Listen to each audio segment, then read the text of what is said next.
When Jesus came down from the mountainside, large crowds followed him.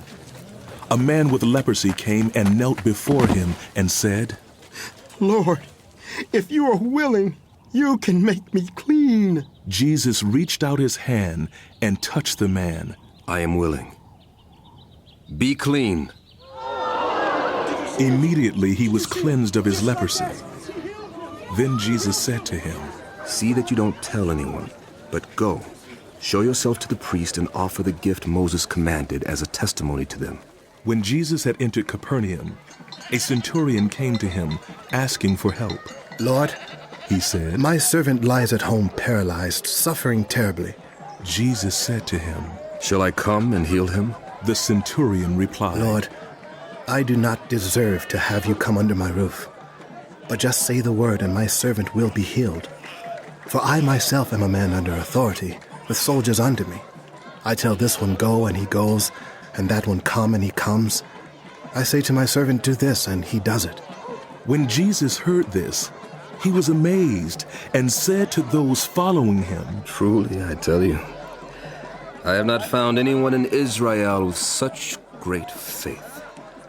I say to you that many will come from the east and the west and will take their places at the feast with Abraham, Isaac, and Jacob in the kingdom of heaven. But the subjects of the kingdom will be thrown outside into the darkness, where there will be weeping and gnashing of teeth." Then Jesus said to the centurion, "Go. Yes, Lord." Let it be done just as you believed it would." And his servant was healed at that very hour. When Jesus came into Peter's house, he saw Peter's mother-in-law lying in bed with a fever. He touched her hand, and the fever left her, and she got up and began to wait on him. When evening came, many who were demon-possessed were brought to him, and he drove out the spirits with a word and healed all the sick. This was to fulfill what was spoken through the prophet Isaiah. He took up our infirmities and bore our diseases. When Jesus saw the crowd around him, he gave orders to cross to the other side of the lake. Then a teacher of the law came to him and said, "Teacher, I will follow you wherever you go." Jesus replied, "Foxes have holes and birds have nests, but the Son of Man has no place to lay his head." Another disciple said to him, "Lord, first let me go and bury my father." but Jesus told him, "Follow me, and let the dead bury their own dead." Then he got into the boat, and his disciples followed him. Suddenly, a furious storm came up on the lake, so that the waves swept over the boat. But Jesus was sleeping. The disciples went and woke him, saying, He replied, "You of little faith, why are you so afraid?" Then he got up and rebuked the winds and the waves. "Quiet! Be still." And it was completely calm. The men were amazed and asked, "What kind of man is this? Even the winds and the waves obey him." When he arrived at the other side in the region of the Gadarenes, 2 demon-possessed men coming from the tombs met him. They were so violent that no one could pass that way. "What do you want with us, Son of God? Have you come here to torture us before the appointed time?" Some distance from them, a large herd of pigs was feeding.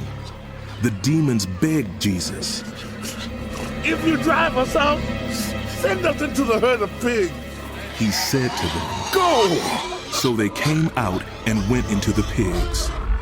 And the whole herd rushed down the steep bank into the lake and died in the water.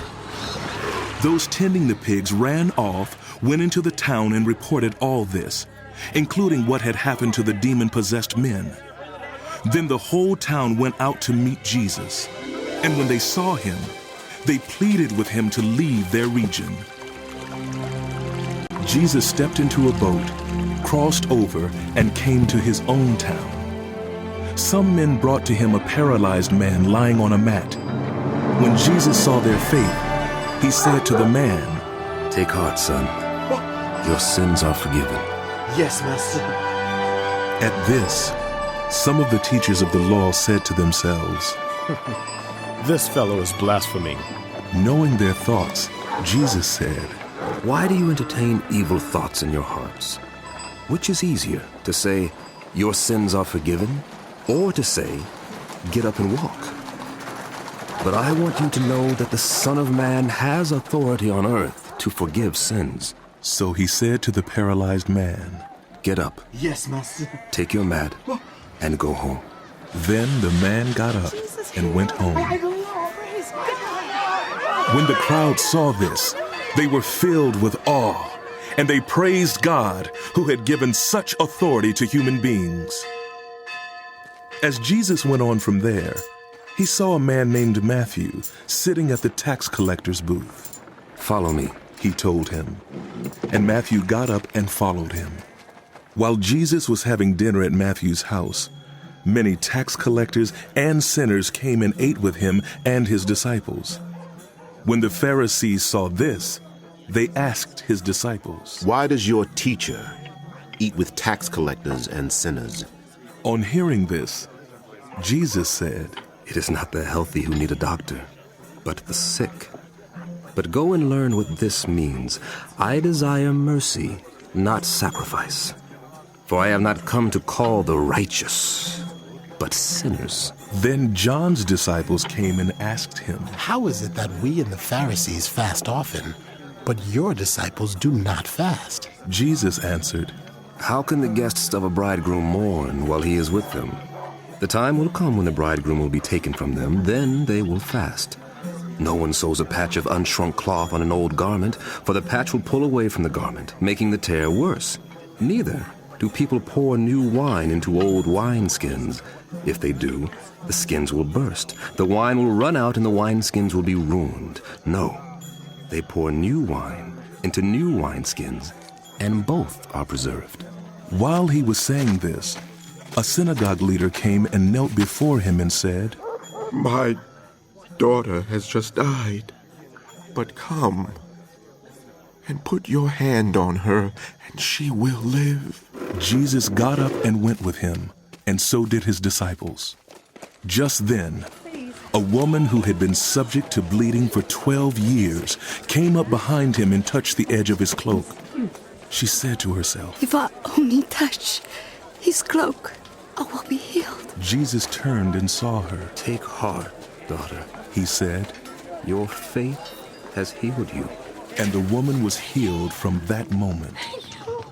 When Jesus entered the synagogue leader's house and saw the noisy crowd and people playing pipes, he said, Go away! The girl is not dead, but asleep. But they laughed at him. After the crowd had been put outside, he went in and took the girl by the hand, and she got up. News of this spread through all that region. As Jesus went on from there, 2 blind men followed him, calling out, Have mercy on us, Son of David! When he had gone indoors, the blind men came to him, and he asked them. Do you believe that I am able to do this? Yes, Lord. They replied. Then he touched their eyes and said, According to your faith, let it be done to you. and their sight was restored. I can see! Jesus warned them sternly. See that no one knows about this. But they went out and spread the news about him all over that region. While they were going out, a man who was demon-possessed and could not talk was brought to Jesus. And when the demon was driven out, the man who had been mute spoke. The crowd was amazed and said, Nothing like this has ever been seen in Israel. But the Pharisees said, It is by the prince of demons that he drives out demons. Jesus went through all the towns and villages, teaching in their synagogues, proclaiming the good news of the kingdom, and healing every disease and sickness. When he saw the crowds, he had compassion on them, because they were harassed and helpless, like sheep without a shepherd. Then he said to his disciples, The harvest is plentiful, but the workers are few. Ask the Lord of the harvest, therefore, to send out workers into his harvest field. Jesus called his 12 disciples to him and gave them authority to drive out evil spirits and to heal every disease and sickness. These are the names of the 12 apostles. First, Simon, who is called Peter, and his brother Andrew, James, son of Zebedee, and his brother John, Philip and Bartholomew, Thomas and Matthew the tax collector, James, son of Alphaeus and Thaddeus, Simon the Zealot and Judas Iscariot, who betrayed him. These 12 Jesus sent out with the following instructions. Do not go among the Gentiles or into any town of the Samaritans. Go rather to the lost sheep of Israel. As you go, proclaim this message. The kingdom of heaven has come near. Yes, Rabbi. Heal the sick, raise the dead, cleanse those who have leprosy, drive out demons. Freely you have received, freely give. Yes, Master. Do not get any gold or silver or copper to take with you in your belts. No bag for the journey, or extra shirt or sandals or a staff, for workers are worth their keep. Whatever town or village you enter, search for some worthy person there and stay at that person's house until you leave. As you enter the home, give it your greeting. If the home is deserving, let your peace rest on it. If it is not, let your peace return to you. If anyone will not welcome you or listen to your words, shake the dust off your feet when you leave that home or town. Truly, I tell you, it will be more bearable for Sodom and Gomorrah on the day of judgment than for that town. I am sending you out like sheep among wolves. Therefore, be as shrewd as snakes and as innocent as doves. Be on your guard. You will be handed over to the local councils and be flogged in the synagogues. On my account, you will be brought before governors and kings as witnesses to them and to the Gentiles. But when they arrest you, do not worry about what to say or how to say it. At that time you will be given what to say. For it will not be you speaking, but the Spirit of your Father speaking through you. Brother will betray brother to death, and a father his child. Children will rebel against their parents and have them put to death. Everyone will hate you because of me. But those who stand firm to the end will be saved. When you are persecuted in one place, flee to another. Truly, I tell you, you will not finish going through the towns of Israel before the Son of Man comes. Students are not above their teacher, nor servants above their master. It is enough for students to be like their teacher and servants like their master. If the head of the house has been called Beelzebul, how much more the members of his household? So do not be afraid of them. There is nothing concealed that will not be disclosed, or hidden that will not be made known. What I tell you in the dark, speak in the daylight. What is whispered in your ear, proclaim from the roofs. Do not be afraid of those who kill the body but cannot kill the soul. Rather, be afraid of the one who can destroy both soul and body in hell. Are not 2 sparrows sold for a penny? Yet not one of them will fall to the ground outside your Father's care. And even the very hairs of your head are all numbered. So, don't be afraid.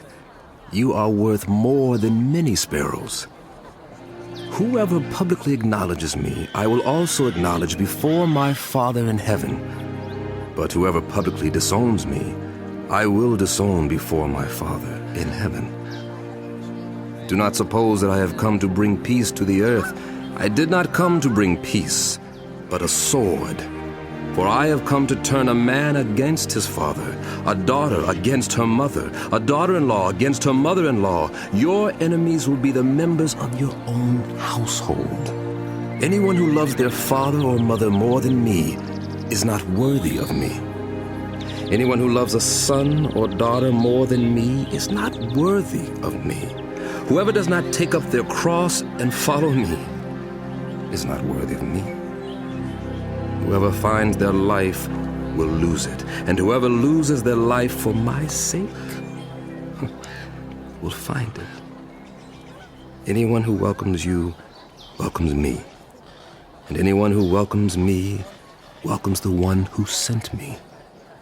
Whoever welcomes someone known to be a prophet will receive a prophet's reward, and whoever welcomes someone known to be righteous will receive a righteous person's reward. And if anyone gives even a cup of cold water to one of these little ones who is known to be my disciple, truly I tell you, that person will certainly be rewarded.